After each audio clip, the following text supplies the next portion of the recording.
Hallelujah. ପ୍ରଭୁ ଯୀଶୁଖ୍ରୀଷ୍ଟଙ୍କ ମଧୁର ନାମରେ ସମସ୍ତଙ୍କୁ ପ୍ରେଜ୍ ଦ ଲର୍ଡ। ଆସନ୍ତୁ ବର୍ତ୍ତମାନ ଆମେମାନେ ବାକ୍ୟ ଦେଖିବା। ଏ ଜାଗାରେ ଲେଖା ହେଇଛି, ପ୍ରଭୁ ଯୀଶୁ ନିଜେ ତାଙ୍କ ମୁଖ ନିର୍ଗତ ବାକ୍ୟରେ କହିଅଛନ୍ତି, ପରମେଶ୍ୱରଙ୍କ ନିକଟରେ ସେ ପ୍ରାର୍ଥନା କରୁଥିଲେ। ପରମେଶ୍ୱରଙ୍କ ନିକଟରେ ପ୍ରଭୁ ଯୀଶୁ ପ୍ରାର୍ଥନା କରି କହୁଥିଲେ,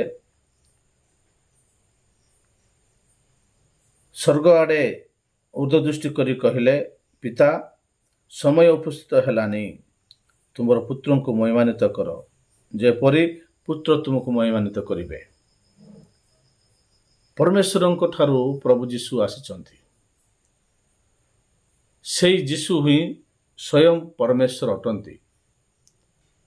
ତାହା ଆମେମାନେ କେମିତି ବିଶ୍ୱାସ କରିବା ବୋଲି କହିଲେ, ପ୍ରଭୁ ଯୀଶୁ ଏ ଜଗତକୁ ମାନବ ରୂପ ଧାରଣ କରି ଆସିଲେ ସତ କଥା, କିନ୍ତୁ ସେ ସବୁ ସମୟରେ ପ୍ରତ୍ୟେକ ସମୟରେ ପରମେଶ୍ୱରଙ୍କ ଠାରୁ ତାଙ୍କର କଣ୍ଟାକ୍ଟ ରହୁଥିଲା। ମାନବ ରୂପ ଏଇଥିପାଇଁ ଧାରଣ କଲେ, ମନୁଷ୍ୟମାନଙ୍କୁ ଅନନ୍ତ ଜୀବନର ଅଧିକାର କରିବା ପାଇଁ। ଯେଉଁମାନଙ୍କୁ ପ୍ରଭୁ ଯୀଶୁ ମନୋନୀତ କରିଅଛନ୍ତି, ଯେଉଁମାନଙ୍କୁ ପ୍ରଭୁ ତାଙ୍କ ରାଜ୍ୟର ଅଧିକାର କରିବାକୁ ଇଚ୍ଛା କରୁଅଛନ୍ତି, ସେମାନଙ୍କୁ ଏ ପୃଥିବୀ ମଧ୍ୟରୁ ରକ୍ଷା କରି ଅନନ୍ତ ଜୀବନର ଅଧିକାର କରିବା ପାଇଁ ପ୍ରଭୁ ଯୀଶୁ ଜଗତକୁ ଆସିଲେ। ହାଲେଲୁୟା। ତ ସେ ଯେତେବେଳେ ପରମେଶ୍ୱରଙ୍କର କାର୍ଯ୍ୟ ସାଧନ କଲେ, ପରମେଶ୍ୱରଙ୍କର କାର୍ଯ୍ୟକୁ ସମାପ୍ତ କଲେ, ସେତେବେଳେ ସେ କହୁଛନ୍ତି, ହେ ପ୍ରଭୁ, ତୁମ ପୁତ୍ରଙ୍କୁ ମହିମାନ୍ୱିତ କର, ଆଉ ଯେପରି ପୁତ୍ର ତୁମକୁ ମହିମାନ୍ୱିତ କରିପାରିବେ।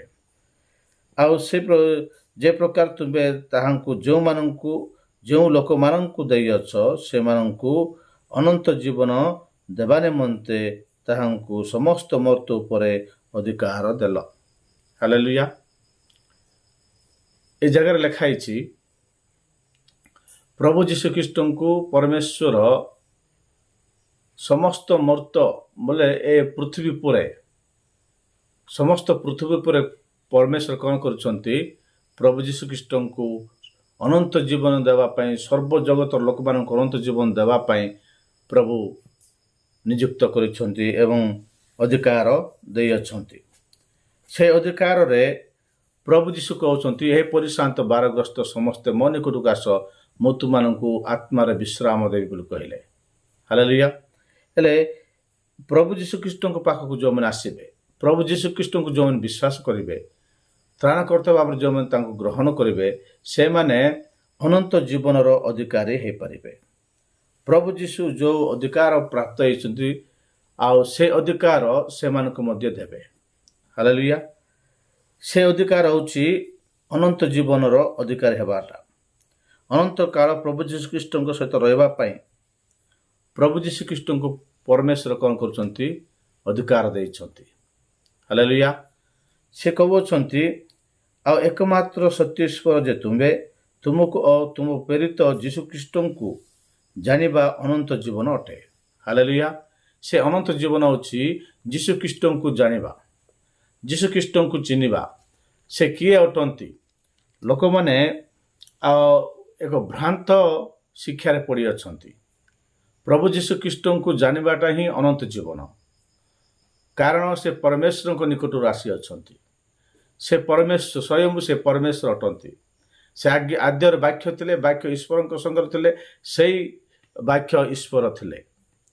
ସେ ଜ୍ୟୋତି ହୋଇ ଏ ଜଗତକୁ ଆଲୋକ ଦେବା ପାଇଁ, ଏ ଜଗତର ଅନ୍ଧକାର ଲୋକମାନଙ୍କୁ ଆଲୋକ ଦେବା ପାଇଁ, ମୃତ ଲୋକମାନଙ୍କୁ ଜୀବିତ କରିବା ପାଇଁ ଏ ଜଗତକୁ ସେ ଅବତରଣ କଲେ।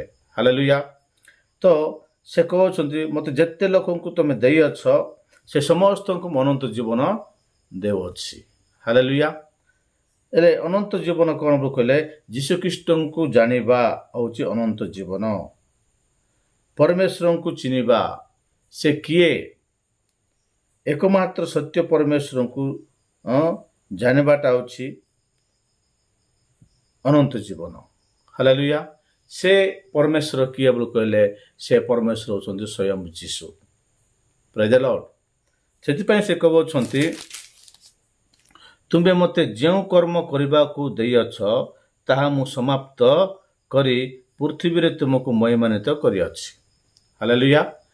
ପ୍ରଭୁ ଯୀଶୁ ମାନବ ରୂପ ଧାରଣ କଲେ, ଜଗତକୁ ଆସିଲେ ସତ, କିନ୍ତୁ ସେ ଜଗତକୁ ଆସିକରି ପରମେଶ୍ୱର ଯେଉଁ କର୍ମ ପାଇଁ, ଯେଉଁ କାମ ପାଇଁ ଏ ଜଗତକୁ ତାଙ୍କୁ ପଠାଇଲେ, ସେ କାମ ସେ ସମାପ୍ତ କଲେ।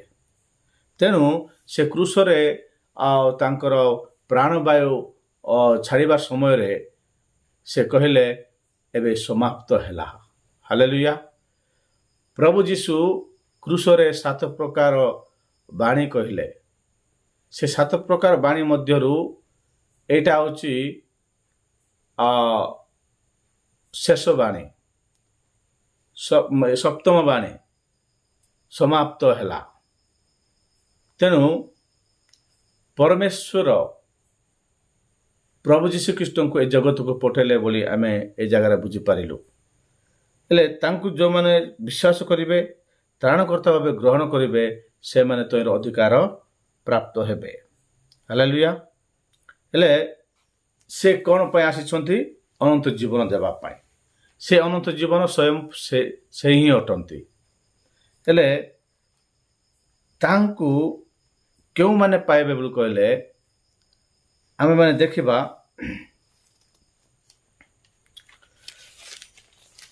ପ୍ରଭୁ ଯୀଶୁ ଖ୍ରୀଷ୍ଟଙ୍କୁ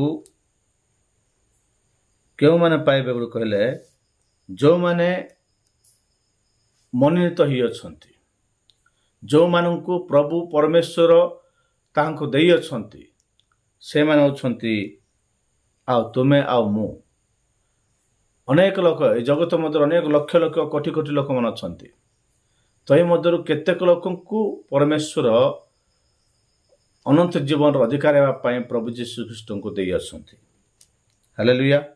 କିନ୍ତୁ ଥିବା ଲୋକ ସମସ୍ତେ ଆଉ ସେ ତହିଁର ଅଧିକାର ହେଇପାରିବେ ନାହିଁ, କାରଣ ସେମାନେ କ'ଣ କରୁଛନ୍ତି ବୋଲି ପ୍ରଭୁ ଯୀଶୁ ଖ୍ରୀଷ୍ଟଙ୍କୁ ବିଶ୍ୱାସ କରୁନାହାନ୍ତି। ପ୍ରଭୁ ଯୀଶୁ ଖ୍ରୀଷ୍ଟଙ୍କୁ ତ୍ରାଣକର୍ତ୍ତା ଭାବରେ ବିଶ୍ୱାସ କରୁନାହାନ୍ତି। ସେ କନ୍ୟା ମରିୟମଙ୍କ ଗର୍ଭରେ ଜନ୍ମଗ୍ରହଣ କରି ଏ ପୃଥିବୀରେ 33.5 ବର୍ଷ ରହିଲେ। ସେ 12 ବର୍ଷ ପର୍ଯ୍ୟନ୍ତ ସେ ପିତାମାତାଙ୍କର ବଶୀଭୂତ ହୋଇ ସେ ବାପାଙ୍କର ଦାୟିତ୍ୱ ସେ ଗ୍ରହଣ କରିଥିଲେ। ମୁଁ ଏବେ ବର୍ତ୍ତମାନ ମୁଁ ଗୋଟେ ଭିଡ଼ିଓ ଦେଖିଲି। ସେ ଭିଡ଼ିଓରେ ଅନେକ ଲୋକଙ୍କ ମତାମତ ମୁଁ ଶୁଣିଲି ଯେ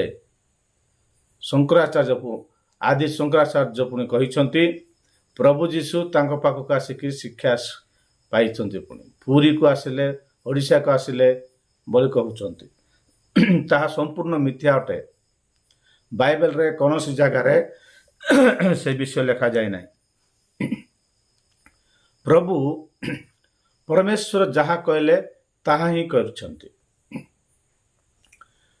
ପରମେଶ୍ୱର ନ କହିବା ଜିନିଷ ବାଇବେଲରେ ଲିଖିତ ହୋଇନାହିଁ। ପ୍ରଭୁ ଯୀଶୁ ତାଙ୍କ ମୁଖରେ ଯାହା ଯାହା କହିଅଛନ୍ତି, ସେ ସବୁ ପରମେଶ୍ୱରଙ୍କ ଠାରୁ ପ୍ରାପ୍ତ ହୋଇକି କହିଅଛନ୍ତି।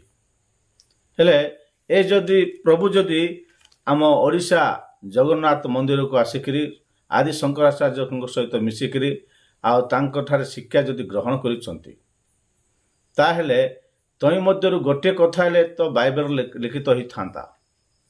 ଗୋଟିଏ କଥା ମଧ୍ୟ ଲିଖିତ ହୋଇନାହିଁ, କେହି ମଧ୍ୟ ତାର ପ୍ରମାଣ କରିପାରିବେ ନାହିଁ। ହେଲେ ଅନେକ ବିବାଦକର୍ତ୍ତାମାନେ, ଅନେକ ବିବାଦୀୟ ଲୋକମାନେ ଆଉ ପ୍ରଭୁ ଯୀଶୁ ଖ୍ରୀଷ୍ଟଙ୍କୁ ସେହି ସମୟରେ ମଧ୍ୟ ଆଉ ବିଶ୍ୱାସ ନ କରି ତାଙ୍କୁ ଅପମାନନା କରିବା ପାଇଁ, ତାଙ୍କୁ ପରମେଶ୍ୱରଙ୍କ ମନ୍ଦିରରୁ ଥୋଡ଼ି ଦେବା ପାଇଁ, ତାଙ୍କୁ ପଥର ମାରିକରି ମରାଇ ଦେବା ପାଇଁ ବିଭିନ୍ନ ପ୍ରକାର ଚାଲ କରିଥିଲେ। ପ୍ରଭୁ ଯୀଶୁ ଖ୍ରୀଷ୍ଟଙ୍କୁ ଗ୍ରହଣ କରିବାକୁ ସେମାନଙ୍କର ଇଚ୍ଛା ନଥିଲା। କ'ଣ ପାଇଁ ବୋଲି କହିଲେ, ସେ ଜଣେ ସାଧାରଣ ଲୋକ ଭାବରେ ଜଗତରେ ଜନ୍ମଗ୍ରହଣ କରିଥିଲେ। ଆମେ ଯଦି ଦେଖିବା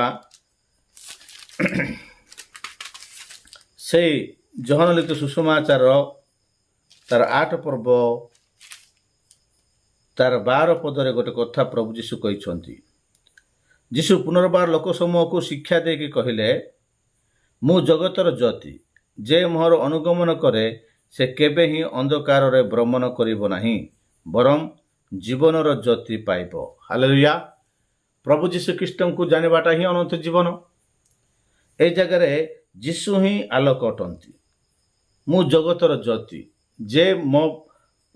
ଯେ ମୋହର ଅନୁଗମନ କରିବ, ଏ ଜ୍ୟୋତିର ଅନୁଗମନ ଜୟ କରିବ, ଜ୍ୟୋତିର ପଛରେ ଯେଉଁମାନେ ଚାଲିବେ ସେମାନେ ଜୀବନର ଜ୍ୟୋତି ପାଇବେ। ହାଲେଲୁୟା। ଜୀବନର ଜ୍ୟୋତି, ଯେଉଁମାନେ ଜୀବନର ଜ୍ୟୋତି ପାଇବେ ସେମାନେ ହେଉଛନ୍ତି ପରମେଶ୍ୱରଙ୍କର ଲୋକମାନେ। ଅନେକ ଲୋକ ପାଇପାରିବେ ନାହିଁ। ଜୀବନର ଜ୍ୟୋତି ହେଉଛି ଅନନ୍ତ ଜୀବନ। ତାହା ପାଇବା ପାଇଁ ପ୍ରଭୁ ଯୀଶୁ ଅନେକଙ୍କୁ ମନୋନୀତ କରିଅଛନ୍ତି। ହାଲେଲୁୟା।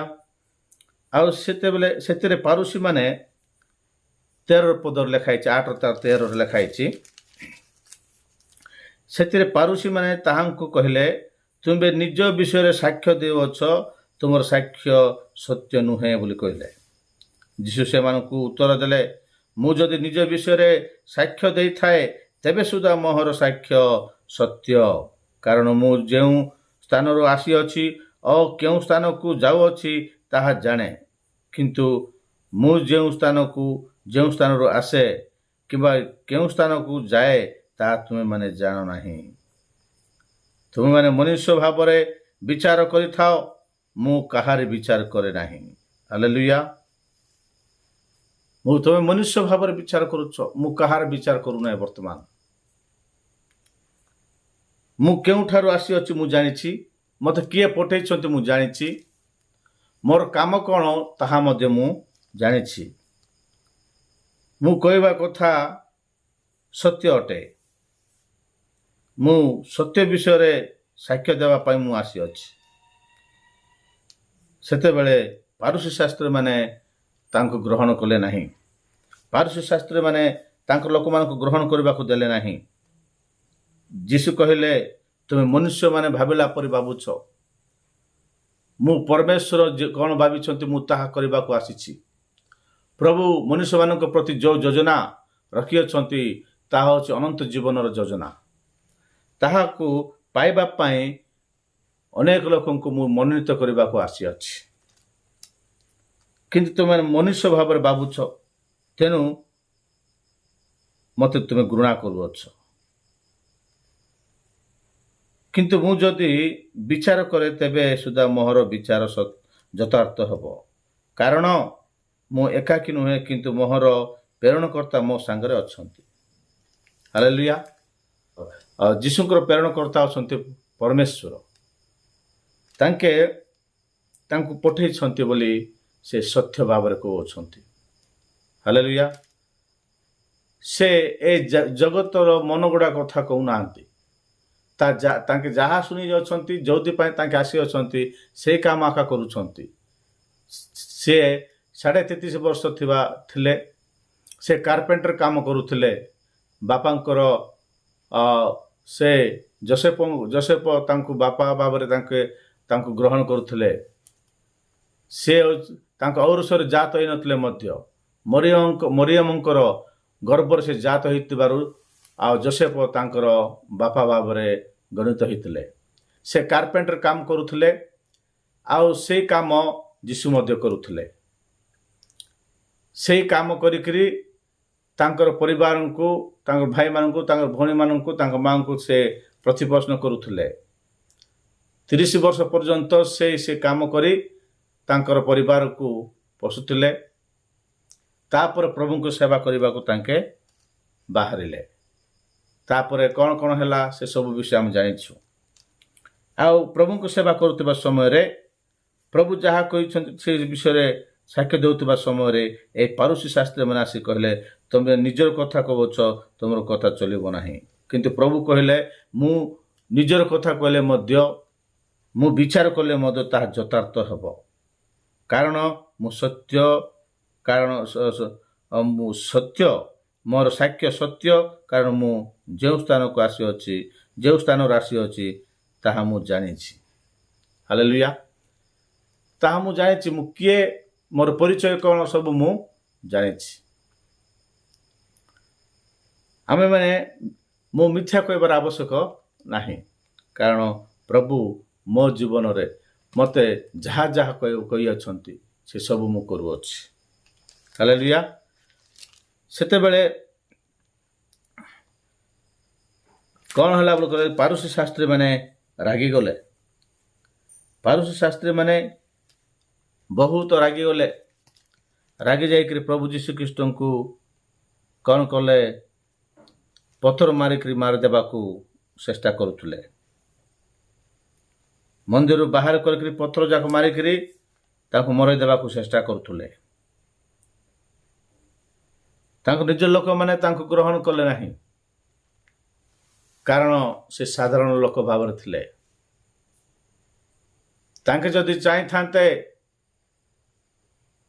ପରମେଶ୍ୱର ସମସ୍ତ ବିଷୟ ତାଙ୍କୁ ଅଧିକାର, ସମସ୍ତ ବିଷୟ ତାଙ୍କୁ ଦେଲେ ବୋଲିକି ସେ ତ ନିଜେ ଆମେ ମୂଳ ବାକ୍ୟରେ ପଢ଼ିଲୁ ସମସ୍ତ ପୃଥିବୀ ଉପରେ ତାଙ୍କୁ ଅଧିକାର ଦିଆଯାଇଛି। ସେ ଯେ ଯାହା କରିଲେ ମଧ୍ୟ ଚଳିଥାନ୍ତା, ମାତ୍ର ତାଙ୍କେ ତାହା କଲେ ନାହିଁ। ହାଲେଲୁୟା। ପ୍ରଭୁ ଯୀଶୁ ସତ୍ୟ ବିଷୟରେ ସାକ୍ଷ୍ୟ ଦେବା ପାଇଁ ଆସିଲେ। ସେଇ ସତ୍ୟ ହେଉଛନ୍ତି ଯୀଶୁ। ସେ ଜୀବନ ଦେବା ପାଇଁ ଆସିଲେ। ଯେଉଁମାନେ ତାଙ୍କୁ ବିଶ୍ୱାସ କରୁଛନ୍ତି ସେମାନଙ୍କୁ ଜୀବନ ଦେବାକୁ ସେ ଆସିଲେ। ସେ ଯେତେବେଳେ ଏଇସବୁ କଥା କହୁଛନ୍ତି, ସେତେବେଳେ ଗୋଟେ କଥା କହିଲେ, ତାର 8:56 ଲେଖା ହେଇଛି। ପ୍ରଭୁ ଯୀଶୁ କହିବା କଥା, ତୁମମାନଙ୍କର ପିତା ଅବ୍ରାହମ ମୋହର ଦିନ ଦେଖିବା ନିମନ୍ତେ ଦେଖିବା ଆଶାରେ ଉଲ୍ଲାସ କଲେ, ଆଉ ସେ ତାହା ଦେଖି ଆନନ୍ଦ କଲେ। ଏ କଥା କହୁଥିବା ସମୟରେ ସେମାନେ ବହୁତ ରାଗି ଯାଇଥିଲେ, ପାରୁସୀ ଶାସ୍ତ୍ରୀମାନେ। ସେ କହୁଛନ୍ତି, ତୁମମାନଙ୍କର ପିତା ଅବ୍ରାହମ ମୋହର ଦିନ ଦେଖିବା ଆଶାରେ ଉଲ୍ଲାସ କଲେ, ଆଉ ସେ ତାହା ଦେଖି ଆନନ୍ଦ କଲେ ବୋଲି କହିବାରୁ ଲୋକମାନେ ବେଶୀ ରାଗିଗଲେ। ଏ ଲୋକକୁ ଗଣି ଗଲେ 50 ବର୍ଷ ନାହିଁ। ଆମ ପିତା ଅବ୍ରାହମଙ୍କର ବିଷୟ ଏ ଲୋକ କହୁଅଛି। ଅବ୍ରାହମ ତ ଆମମାନଙ୍କର ଆଦି ପୁରୁଷ। ଅବ୍ରାହମକୁ ପୁଣି ଏ ଲୋକ ଦେଖିଛି। ଏ ଲୋକକୁ 50 ବର୍ଷ ମଧ୍ୟ ନଥିବ। ହାଲେଲୁୟା। ସେଥିରେ ଯୀଶୁ ସେମାନଙ୍କୁ କହିଲେ, ସତ୍ୟ ସତ୍ୟ ମୁଁ ତୁମମାନଙ୍କୁ କହୁଅଛି, ଅବ୍ରାହମଙ୍କ ଜନ୍ମ ପୂର୍ବରୁ ମୁଁ ଅଛି। ହାଲେଲୁୟା। ଦେଖନ୍ତୁ, ଅବ୍ରାହମଙ୍କ ଜନ୍ମ ପୂର୍ବରୁ ମୁଁ ଅଛି। ଅବ୍ରାହମ ମୋର ଦିନ ଦେଖିବାକୁ ସେ ଇଚ୍ଛା କରୁଥିଲେ, ତାହା ଦେଖିକରି ସେ ବହୁତ ଆନନ୍ଦ ହେଲେ ବୋଲି କହିଲେ। ସେତେବେଳକୁ ଯିହୁଦୀ ଜାତି ହିଁ ନଥିଲା। ହାଲେଲୁୟା। ଯିହୁଦୀ ଜାତିରୁ ପ୍ରଭୁ ଯୀଶୁ ଆସିଲେ। ଅବ୍ରାହମ ଇସାକଙ୍କୁ ଜାତ କଲେ, ଇସାକ ଯାକୁବ ଓ ତାଙ୍କ ଭାଇଙ୍କୁ ଜାତ କଲେ। ତହିଁରୁ ଇସ୍ରାଏଲ ଜାତ ହେଲେ। ସେଇ ଇସ୍ରାଏଲ ମଧ୍ୟରୁ ଜିହୁଦା ଜାତି ଜାତ ହେଲା। ସେ ଜିହୁଦା ବଂଶରୁ ପ୍ରଭୁ ଯୀଶୁ ଆସିଲେ। ହାଲେଲୁୟା। ହେଲେ କେତେ କାଳ ବିତିଗଲା, କେତେ ପୁରୁଷ ଗଲା ପରେ ପ୍ରଭୁ ଯୀଶୁ ଜନ୍ମ ହେଲେ। ଲୋକମାନେ ସେମାନେ ମନୁଷ୍ୟ ଭାବିଲା ପରେ ଭାବୁଥିଲେ, ତୁମେମାନେ ମନୁଷ୍ୟ ବିଚାର କଲା ପରେ ବିଚାର କରୁଛ ବୋଲି ପ୍ରଭୁ କହିଲେ। ଲୋକମାନେ ଚିନ୍ତା କଲା ପରେ କରୁଛନ୍ତି ତାଙ୍କେ, କିନ୍ତୁ ପ୍ରଭୁ ଈଶ୍ୱର ଚିନ୍ତା କଲା ପରେ କରୁଛନ୍ତି। ହାଲେଲୁୟା। କାରଣ ସେ ସ୍ୱୟଂ ଈଶ୍ୱର। ତ ସେଠି କହୁଛନ୍ତି, ତୁମ ପିତା ଅବ୍ରାହମଙ୍କ ପୂର୍ବରୁ ଅଛି, ତା ପୂର୍ବରୁ ବି ଅଛି। ସୃଷ୍ଟି କରିବା ଲୋକ ଆକା ମୁଁ। ପ୍ରେଜ୍ ଦ ଲର୍ଡ। ସେମିତି କହିବାରୁ ସେଥିରେ ସେମାନେ ତାହାଙ୍କୁ ଉପରକୁ ପଥର ମାରିବା ପାଇଁ ପଥର ମାଡ଼ ମାରିକରି ତାଙ୍କୁ ମରିଦେବାକୁ ଚେଷ୍ଟା କଲେ, ମାତ୍ର ଯୀଶୁ ସେ ଜାଗାରୁ ପଳେଇଲେ। ହାଲେଲୁୟା। ଏ ଜାଗାରେ ଆମେ ଦେଖୁଛୁ ପ୍ରଭୁ ଯୀଶୁ ଏସବୁ କଥା କହିବାରୁ ପାରୁସୀ ଶାସ୍ତ୍ରୀମାନଙ୍କୁ ଆହୁରି ଅଧିକ ରାଗ ଲାଗିଗଲା। ଜିହୁଦୀମାନେ ବେଶୀ ରାଗିଗଲେ। आमर आदि पिता अब्राहम ठारू कौन ये लोक बड़टा कि ये परमेश्वर को निंदा करुच्ची आम आदि पिता अब्राहम को निंदा करुच्ची बोली से रागिगले। प्रभु यीशु कहते जदि मु आसी से कही न थांती ताहले सेमानकर पाप होई न थांता किंतु एबे सेमाने पाप विषय रे सेमाने कौनसी बाहाना करि पारंती नाही। हालेलुया। शास्त्री परुषी माने साधुकी माने ए जगतर जागतिक भाव में चिंता करुवा लोक माने सेमान करुवाटा का सत्य बोल भावुले किंतु प्रभु जीशु आसिकी समस्त विषय जनईदेले। मु अब्राहम ठारू आगे अच्छी मु ए जगत को अनंत जीवन देवा आसी अच्छी समस्त जीवन देकरी मृत्यु होकर पुनर्बार उठा को आसी अच्छी मु पुनरुत्थान अजीवन मु स्वर्गर आहार ये सब कथा कले ये बेस रागी जाकि पत्थर कपाड़ी के मारवा इच्छा करुले। आज अनेक लोक से प्रकार अच्छा प्रभु जिते बेले सत्य कथा कहीदेले सत्य विषय कहीदेले एमाने संभाली पारले नहीं। एमाने पाप कर पाप कले प्रभु जीशु कृष्ण को ग्रहण न कले नरकगामी हेबे। प्रभु जीशु कृष्ण को ग्रहण न कले प्रभु जीशु कृष्ण को त्राणकर्ता भाव ग्रहण न कले एमाने मध्य नरक को जीवे। एमाने मध्य अनंत जीवन हरई देवे। अनंत जीवन जो पाइबे से नरकगामी हेबे। तेणु से माने आउ तांकर पाप विषय रे तांकर करबा भूल विषय रे प्रभु जीशु कृष्ण को ग्रहण न कर पारिबा विषय रे से माने कौनसी बहाना देखे पारिबे नहीं। तेणु प्रभु जीशु कृष्ण को जो मैंने पाइबे नहीं से माने पाप करबा लोक माने से माने पापी लोक माने से कहले से माने पाप विषय रे से माने कौनसी बहाना करि पारंती नहीं। हालेलुया। तेणु से माने बेसी रागी जाइकरी लोक माननकु उस्के देकरी प्रभु जीशु कृष्ण को ऊपर पत्थर मारिबा पई से माने प्रस्तुत होइतिले। प्रभु तो से मानक मध्यरु गुप्त रे चली गले। तापर अनेक कार्य हेछि। प्रभु जीशु आमानकु केते प्रेम करूछंती से जोउटी पई आसले से काम से समाप्त करूछंती। से शास्त्र अनुसार जन्म ग्रहण कले से शास्त्र अनुसार जीवन यापन कले से शास्त्र अनुसार मृत्युवर्ण कले से शास्त्र अनुसार पुनरुत्थित हेले से शास्त्र अनुसार आसवा को जाउछंती। ए पवित्र बाइबल शास्त्र अनुसार आउ से ए जगत को आसले जगतर समस्त कर्म कले। ए जो माने निजको धार्मिक देखाउतले निजको पंडित बोली देखाउतले निज ज्ञानी बोली देखाउतले शास्त्री परुषी माने सेमानंकु सेमानकर भूल सब देखे देले।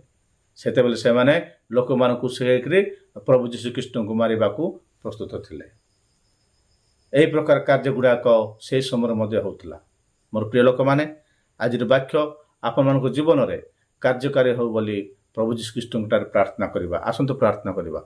सर्वशक्तिमान जीवंतकारी सदा प्रभु आश्चर्य प्राकृत परमेश्वर आम तुमको धन्यवाद करुचु। आज वाक्य जे प्रकार तुम लोक मान जीवन कार्यकारी हे से साहाय्य कर बोली तुम इच्छा थे आउ एक दिन आउ एक वीडियो आम जे प्रकार मिसी तुम गौरव प्रशंसा करूँ से साहाय्य कर बोली जीशु को नाम प्रार्थना करी प्रभु। Amen. Praise the lord. Hallelujah.